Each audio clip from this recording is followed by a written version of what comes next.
Today I will discuss the destructive nature of toxic masculinity in the film Half-Truth by Govind Nihalani. The main character, Anand Velankar, played by Om Puri, works for the police with a strong sense of justice, what is right and what is wrong. As a result, Velankar is effective at wrangling in criminals. Despite his success with the force, he is a product of a hypermasculine, oppressive, and abusive father, as well as, in a larger sense, the hegemonic masculinity. The corrupt city around him is constantly represented by gangs of men, namely the strongest gang leader in the film, Rama Shetty, and other various small-time crooks either stealing property, robbing banks, harassing women, or actual murder and assault. The men in the city are acting according to this hegemonic masculinity, wherein men are expected to be protectors, breadwinners, and also violent, while women are generally sexually objectified and expected to be subordinate to men. This paradigm infiltrates virtually everyone's lives, and fortunately, yet unfortunately for Velankar, he hadn't recognized this problem until he met the college professor Jyotsna Gokal and read her poem, which he starts off cheerfully reading her poem aloud, then slowly grows solemn as the contents begin to sink in and resonate with him on some degree. The poem reads, "Before entering the circle of deceit, who I was and what I was, I would not remember.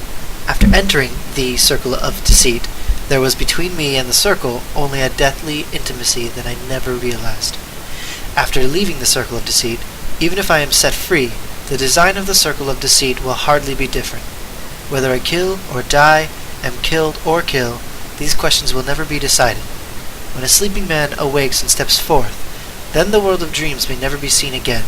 In that, the light of decision, will everything be level? On one tray of balance is impotence, and on the other is manhood, and exactly at the needlepoint, a half-truth." The circle of deceit for Velankar is both the police force that he works for and also the masculinity that he has been inundated with by his father since Velankar was a child. He has been fed ideas of what being a man requires as well as what being a police officer means and the values that both uphold. These factors are the half-truths for Velankar.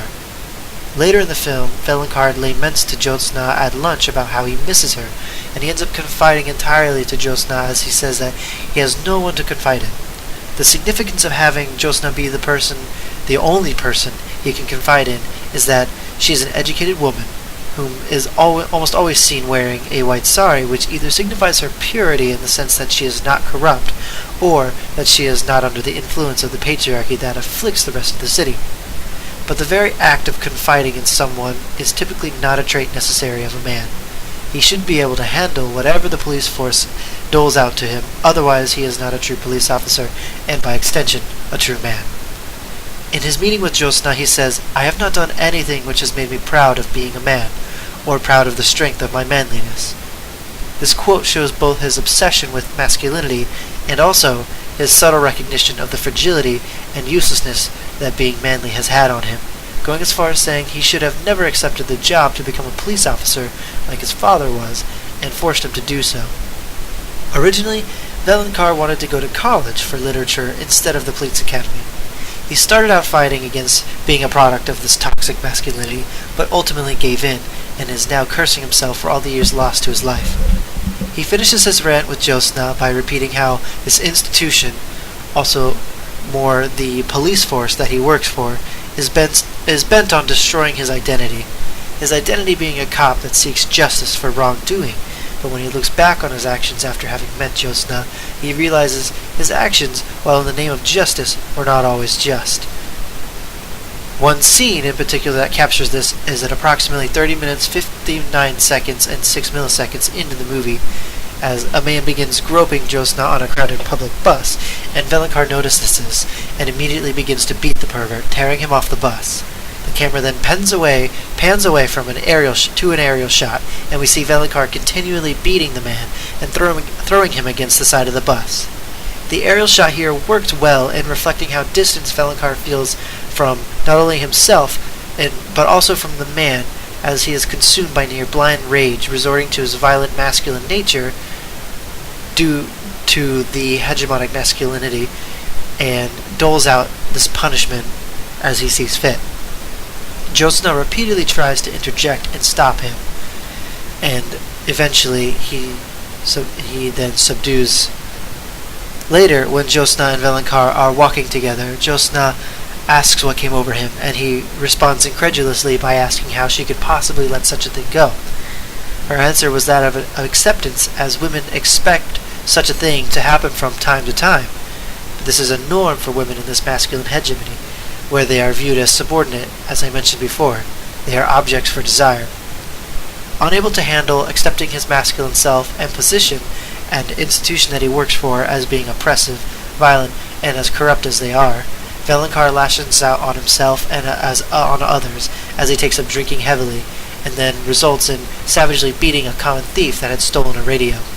He pulls the thief into an interrogation room, handcuffed him to a bar hanging from the ceiling, as he drilled punches into the man, effectively killing him. Still battling this weakness, as he calls it, he decides the only way to save his job and escape being placed in prison. Velankar goes to Shetty, the crime lord, whom is now running in an election with huge support. Shetty willingly accepts Velankar into his home and admits he has no qualms with helping him, provided Velankar abides by a particular set of terms and becomes Shetty's henchman of sorts, or more or less actually his pet. The conflicted Velankar suddenly remembers all the ways in which Shetty had undermined and hindered his career, and in a full act of murderous aggression, he then chokes Shetty barehanded, killing him. After this murder, the film ends with Velankar turning himself in to the authorities. And so ultimately, Anand Velankar finds himself likely in a jail cell for a long time, as he could not suppress his violent masculinity, which poisons his life daily in all the ways he has tried in the film. This toxic masculinity is shown plaguing Indian society as the men entered into endless struggle to perform the roles of violent, aggressive, oppressive, or lecherous men, or all the above. And Velankar is made out to be an example of how detrimental these values of patriarchy and the masculine hegemon are to both men and women, as relationships with parents, friends, co-workers, strangers, and love interests are all affected. Conversely, Velankar also shows how difficult it can be to deal with a socially ingrained set of morals and values, and despite recognizing the problem and willing for the change, it does not come easy, and in the case of Velankar, can ruin one's own life as well as others. Thank you.